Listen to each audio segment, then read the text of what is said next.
नमस्कार, आप देख रहे हैं आवाज इंडिया। मैं हूं आपके साथ अंजनी मिश्रा। महाराष्ट्र महायुति सरकार द्वारा सोमवार को पेश किए गए बजट में बंजारा समाज के साथ भेदभाव किया गया। बंजारा समाज को विधानसभा चुनाव से पहले बंजारा समाज का इस्तेमाल किया गया, लेकिन अब महायुति सरकार सत्ता में आते ही बंजारा समाज को बजट से ज़्यादा प्रावधान नहीं है। इस पर कांग्रेस के विधान परिषद विधायक राजेश राठौड़ से खास बातचीत की है हमारी संवाददाता ज्योत्सना गंगने ने। महायुति सरकार का साल 2025-26 के लिए बजट जो है वो पेश हो चुका है। इस पर खास तौर पर जो विपक्ष में बैठी महाविकास आघाड़ी है, उन्होंने आज सदन के सीढ़ियों पर आंदोलन किया। इन सब पर बातचीत करने के लिए हमारे साथ है कांग्रेस विधायक राजेश राठौड़। सर, क्या कहना चाहेंगे कि बजट पेश होता है, उसके बाद जो है विपक्ष ने एक परंपरागत जो है वो सीढ़ियों पर आंदोलन किया। क्या आक्षेप था आपका बजट पे? देखिए, सबसे पहले तो हम सबको, महाराष्ट्र को और देश को ये जानना जरूरी है कि ये जो बजट है, ये बाकी की सरकार जैसे हर साल बजट लाती है, वैसे ये जो महायुति सरकार है, इन्होंने जो जुमला बजट यहाँ पे लाया है, जो झूठा बजट लाया है, वो 1 साल का नहीं तो बल्कि 5 साल का है। पिछले साल का अगर आप बजट आप देखोगे और उसका कैलकुलेशन एनालिसिस अगर आप करोगे तो नॉट मोर देन 45%, मतलब 45% से ज़्यादा खर्च ये कर नहीं पाए। तो ये जो इस साल इन्होंने बजट यहाँ पे ये किया है, इसमें बहुत सारे देना अपना जो रहता है कि जो कुछ पेमेंट देने का बाकी है, तो 90,000 करोड़ के आसपास इस सरकार पे देना बाकी है, देना बाकी है। तो अभी ये जो बजट के लिए उन्होंने प्रावधान, ये आंकड़े बताए, ये सिर्फ आंकड़ों का खेल है। ये फार्मर, ये किसान, बेरोजगार, युवा, महिला, नागरिक, शहर के लोग, इन सब लोगों को दिशा भूल करने वाला एक आर्थिक बजट है। और मैं आपको ये बताना चाहूँगा कि इस बजट के माध्यम से सिर्फ और सिर्फ गुमराह करने की कोशिश सरकार ने यहाँ पे की है लोगों को। लाडली मुख्यमंत्री योजना के तहत जो 1500 रुपए का वादा किया था, उसके माध्यम से ये सरकार चुन कर आती है। घोषणा पत्र में, सत्ता में आने से पहले घोषणा पत्र में जो है भाजपा ने जो है वो ये कहा था कि हम 2100 रुपए देंगे, और इस बजट से काफ़ी बहनों को उम्मीद थी, लेकिन बजट में तो ये दिखाई नहीं दिया। तो क्या लाडली बहन, जो करोड़ों में लाडली बहनों को दिया जाता था, अब उनको कुछ मिल नहीं रहा है? खाली 1500 रुपए जो पिछले सरकार में मिल रहा था, यही मिल रहा है। महायुति सरकार, बीजेपी और इनके साथी जो है, तो आपको पता है कि झूठ बोलना इनको पसंद है और झूठ बोलना इनकी आदत है। जैसे कि इलेक्शन के लिए ये जो योजना है, जैसे लाडली बहन योजना है, तो ये योजना महिलाओं के लिए कम और इलेक्शन के लिए ज़्यादा थी। आप उसको इलेक्शन वाली योजना बोल सकते हैं। जैसे कि उन्होंने बंजारा समाज के तांडा समृद्धि योजना बनाई, 3000 लोगों को वहाँ पे अपॉइंट किया, फिर 3000 लोगों को वहाँ पे अपॉइंट करके ऐसा जताया जैसे कि वो लोग तालुका और जिला स्तर पर वो निधि का वितरण करेंगे और बंजारा समाज के तांडाओं का विकास करेंगे, लेकिन वैसा हुआ नहीं। तो 3000 लोगों को वो प्रचारक बोल के उन्होंने यूज कर लिया और उनकी सरकार बनाने में वो समाज को दिशा, समाज की दिशा गुमराह करने में उनका इस्तेमाल कर लिया। अब बहुत सारी ऐसी बातें हैं कि जो उन्होंने इलेक्शन के लिए कही थी, लेकिन उसका कोई भी बजट के अंदर अभी यहाँ पे ये दिखता नहीं है। जिस प्रकार से किसानों का कर्जा माफ करने का वायदा इन्होंने बार बार किया, और आप देखिए इस बजट में किसान का कर्जा माफ करने के लिए 1 रुपया भी इस सरकार ने जनता को, किसानों को यहाँ पे दिया नहीं। और बहुत सारी ऐसी योजनाएं हैं, जैसे कि बंजारा समाज को कहा गया कि 1RT के माध्यम से रिसर्च और संशोधन करके हम नए नए शिक्षा और रोजगार के प्रावधान वहाँ पे खड़े करेंगे, लेकिन 1RT के लिए कोई 1 रुपया वहाँ पे गया नहीं, कोई लेखा शीर्ष हेड वहाँ पे बनाया नहीं और कोई 1 रुपया का प्रावधान उसमें किया नहीं। रास्ते का मुद्दा हो, सिंचन का मुद्दा हो, मराठवाड़ा पिछड़ा हुआ हिस्सा माना जाता है और हमेशा ये कहा जाता है कि मराठवाड़ा को जब महाराष्ट्र में समाविष्ट किया गया था, तो जैसे जम्मू कश्मीर को एक अलग आर्टिकल के माध्यम से एक अधिकार दिया गया था, वैसे मराठवाड़ा को भी दिया गया था कि आपको ज़्यादा निधि देंगे, ज़्यादा संधि देंगे और सब विकसित क्षेत्रों के साथ आपको खड़ा करने में हम विशेष प्रयास करेंगे। मराठवाड़ा वैधानिक विकास मंडल का यहाँ पे कोई स्थापना हुई नहीं, घोषणा हुई नहीं, उसके लिए कोई सिंचन में मराठवाड़ा के लिए अलग पैसा वहाँ पे बजट में दिखा नहीं, मराठवाड़ा के शिक्षण के लिए कोई पैसा वहाँ पे अलग से दिखा नहीं। मराठवाड़ा के रास्तों के विकास के लिए कोई पैसा वहाँ पे अलग से दिखा नहीं। सिर्फ और सिर्फ मराठवाड़ा को एक दिशा भूल करके और फिर से पिछड़ा, ज़्यादा से ज़्यादा पिछड़ा विभाग वो रहे, इस प्रकार का प्रयास महायुति ने किया है, बार बार किया है और इस बजट में भी वो खुली तरह से दिख रहा है। सर, आपने बहुत पेपर पे बात की, आंकड़ों की बात की, लेकिन यही मुद्दा अब आगे बढ़ाते हैं कि इस बजट में जो है आपने जैसे कहा कि मराठवाड़ा के साथ जो है वो भेदभाव किया गया, लेकिन अगर बात करें, क्योंकि महायुति में 3 पार्टियों की सरकार है, तो ऐसे में सबसे ज्यादा जो है कम पैसे जो है वो शिंदे जी के विधायकों को, उनके मंत्रियों को दिए गए। क्या मराठवाड़ा के लोगों को या मराठवाड़ा रीजन को जिस तरह से भेदभाव किया गया, वैसे ही क्या अब शिंदे जी के मतलब उप मुख्यमंत्री जो एकनाथ शिंदे हैं, उनके मंत्रियों के साथ भी नाइंसाफी की गई है क्या? देखो, जैसे अंग्रेज डिवाइड एंड रूल का प्रयास करके देश में अशांतता निर्माण करते थे, वैसे ही बीजेपी और महायुति के सरकार में और ये इनके नेताओं में इनकी जो विचारधारा है वो डिवाइड एंड रूल की है। फिर सत्ताधारी और विपक्ष ये नाम से डिवाइड एंड रूल करना, जैसे कि हम विपक्ष में हमको किसी को कोई निधि नहीं देना, फिर बाद में सत्ताधारी में फिर उसमें भी गुटबाजी, फिर ये तीन ट्रिपल इंजन सरकार है। लेकिन ट्रिपल इंजन है तो मान लीजिए नॉर्थ दिशा या उत्तर दिशा की तरफ ट्रिपल इंजन नहीं चलेगा, एक इंजन चलेगा पूर्व की तरफ, दूसरा पश्चिम की तरफ और तीसरा उत्तर की तरफ। इस प्रकार से इनका काम है। ये एक साथ एक दिल से रह ही नहीं सकते, क्योंकि इनका नफरत से भरा हुआ दिल और दिमाग है। इसलिए ये वो प्रयास कभी नहीं करेंगे कि सबको साथ में लेके चले। देखिए, विधायक सत्ताधारी हो, विपक्ष का हो, विधायक शिंदे गुट का हो या अजित पवार गुट का हो, विधायक होता है वो 2 लाख से ज़्यादा 3 लाख तक लोगों का प्रतिनिधित्व करता है।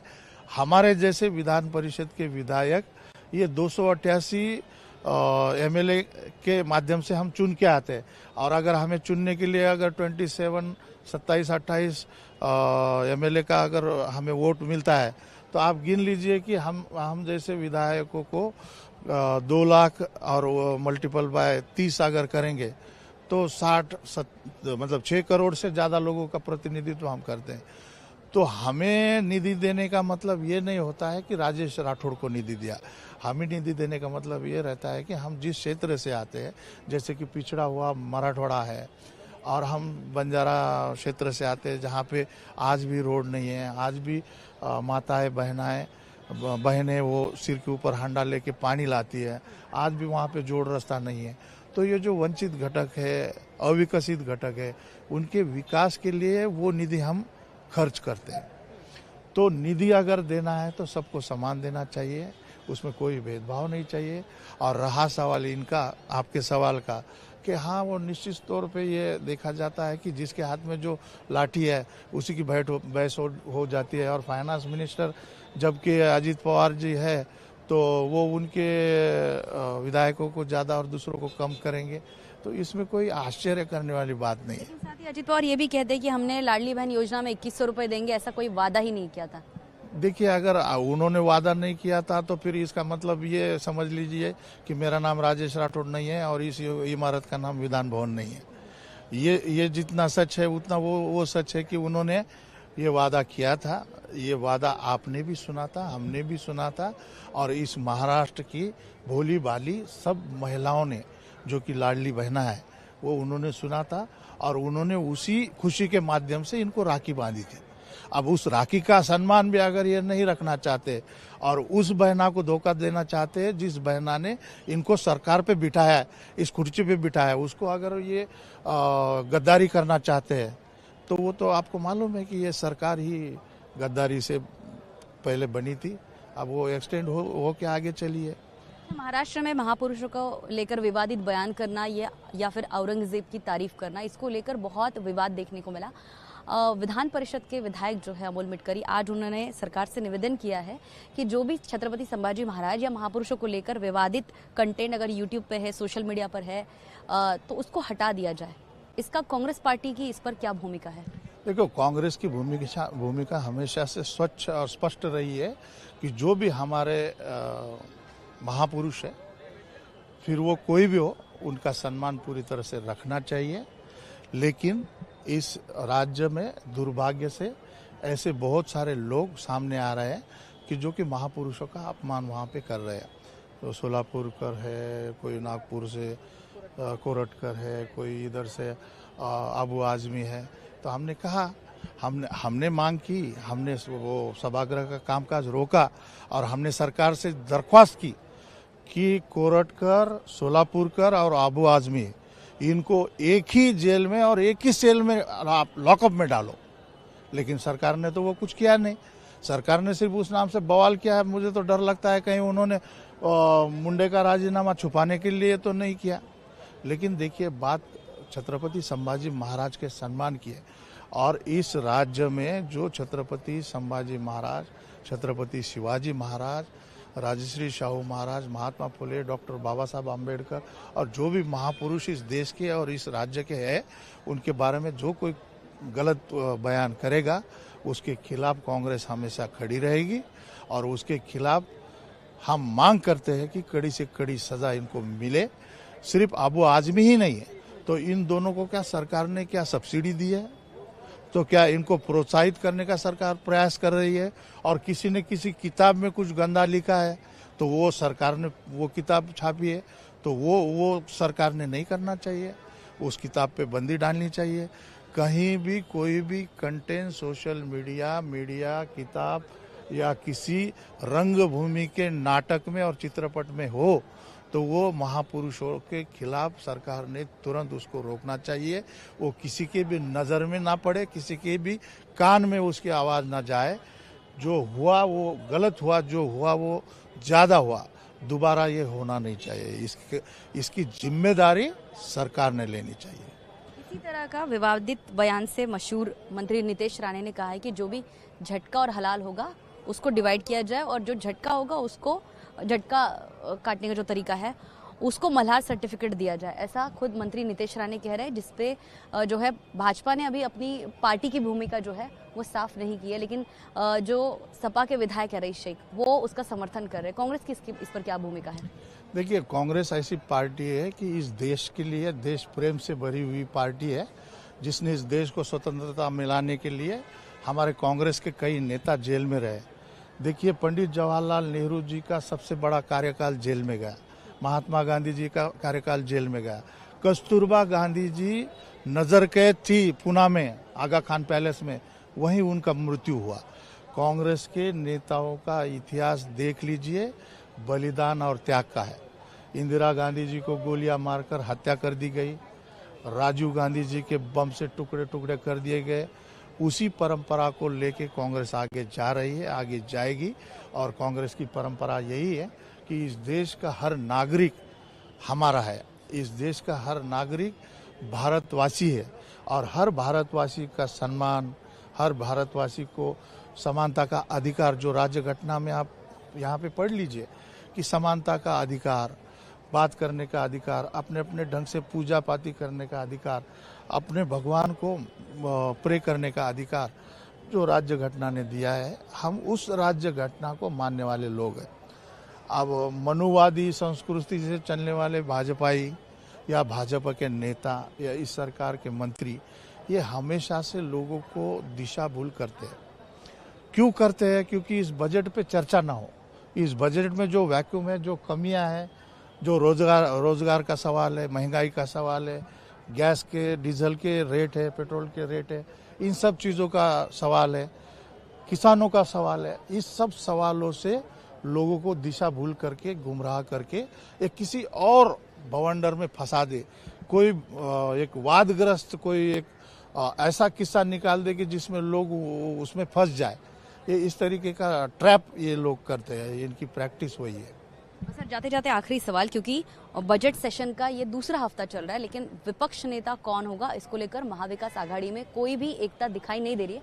न कि सिर्फ महायुति का ये आरोप है, बल्कि जनता से भी ये सवाल उठता है कि महायुति जैसे एकता दिखाती है, वैसे अगर महाविकास आघाड़ी एकता दिखाएगी तो उनके पास विपक्ष का एक मजबूत नेता होगा। लेकिन इसको लेकर महाविकास आघाड़ी में कोई चर्चा, कोई बातचीत हुई है? देखिए, महाविकास आघाड़ी हमेशा से एक साथ रही है, एक साथ है और एक साथ रहेगी। अभी इस सेशन में या पिछले सेशन में हमने सुना था कि सरकार विपक्ष पद को देने के लिए तैयार नहीं है।